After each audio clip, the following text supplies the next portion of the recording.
बहुत पुरानी दौर की बात है जब ज़मीन पर छोटी छोटी सल्तनतें होती थीं और हर इलाके का अपना बादशाह होता था।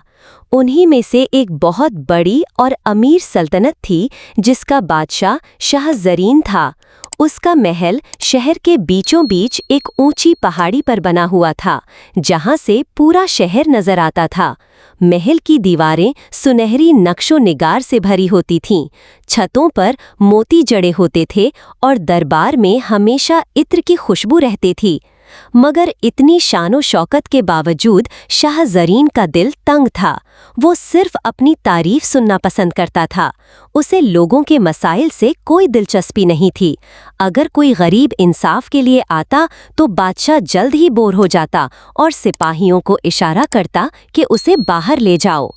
शहर के लोग मजबूरी में उसकी इताअत करते थे, मगर उनके दिल में उसके लिए मोहब्बत नहीं थी। बुजुर्ग अक्सर कहते, जिस बादशाह के दिल में रहम न हो उसका ताज ज्यादा देर चमकता नहीं। लेकिन शाह ज़रीन को लगता था कि वो हमेशा तक कुदरत का महबूब रहेगा। एक दिन जब दरबार लगा हुआ था और वजीर और सिपाही लाइन में खड़े थे, अचानक एक सफ़ेद दाढ़ी वाला बुजुर्ग दरबार के दरवाजे पर नजर आया। उसके कपड़े बहुत सादा थे, मगर उसके चेहरे पर अजीब सुकून और रोशनी थी। सिपाही उसे रोकना चाहते थे, लेकिन बुजुर्ग ने नरमी से कहा, मैं बादशाह के लिए एक ऐसा तोहफा लाया हूँ जो दुनिया में किसी के पास नहीं। बादशाह ने जब ये सुना तो फौरन उसे अंदर बुलाया। बताओ बुजुर्ग, क्या लाए हो? बुजुर्ग मुस्कुरा कर बोला, एक उड़ने वाला घोड़ा जो आसमान की बुलंदियों तक ले जाता है, लेकिन सिर्फ उसे जो दिल का साफ हो। दरबार में हल्की सी खसपस हुई। बादशाह हंस पड़ा और बोला, मेरा दिल मेरे ताज की तरह चमकता है।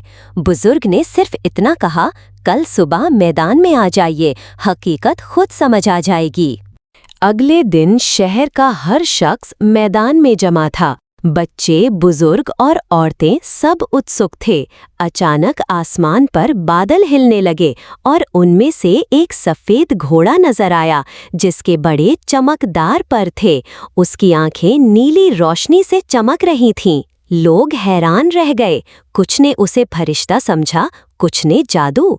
बादशाह की आंखों में लालच चमक उठी। ये अब मेरा है, उसने जोर से कहा। बुजुर्ग ने नरमी से जवाब दिया, ये घोड़ा किसी का गुलाम नहीं होता, सिर्फ दिल का साथी होता है।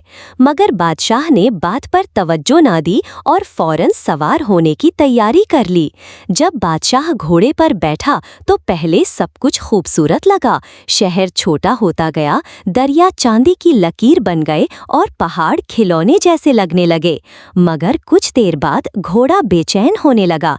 उसके पर तेज तेज फड़फड़ाने लगे। बादशाह का दिल घबरा गया। उसे महसूस हुआ जैसे कोई बोझ उसे नीचे खींच रहा हो। दूर जमीन पर खड़े बुजुर्ग की आवाज गूंजी, गरूर का बोझ सबसे भारी होता है। बादशाह ने पहली बार अपने अंदर झांका, मगर अब देर हो चुकी थी। अचानक घोड़ा नीचे उतरकर एक सुनसान जजीरे पर बादशाह को छोड़ गया और आसमान में गायब हो गया। इधर न महल था न सिपाही, सिर्फ हवा की आवाज और समंदर की लहरें। दिन गुजरा, फिर रात आई। बादशाह भूखा प्यासा रह गया। उसे समझ आया कि जो लोग उससे मदद मांगते थे वो भी शायद इसी तकलीफ से गुजरते होंगे। उसकी आंखों से आंसू निकल आए। पहली बार उसने खुद को कमजोर महसूस किया।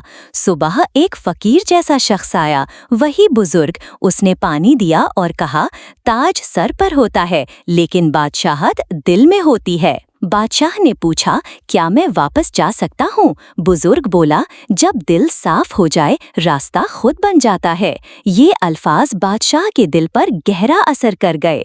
बादशाह ने वादा किया कि अगर वो वापस गया तो सबके साथ इंसाफ करेगा। जैसे ही उसने दिल से ये इरादा किया, आसमान से रोशनी उतारी और सफ़ेद घोड़ा फिर से नजर आया। इस बार घोड़ा पुरसुकून था, जैसे उसने बादशाह के दिल का बोझ हल्का महसूस कर लिया हो। परवास के दौरान बादशाह ने नीचे देखा। उसे मजदूर धूप में काम करते नजर आए, बच्चे बिना जूतों के दौड़ते हुए और कुछ लोग भूख से परेशान। उसके दिल में रहम पैदा हुआ।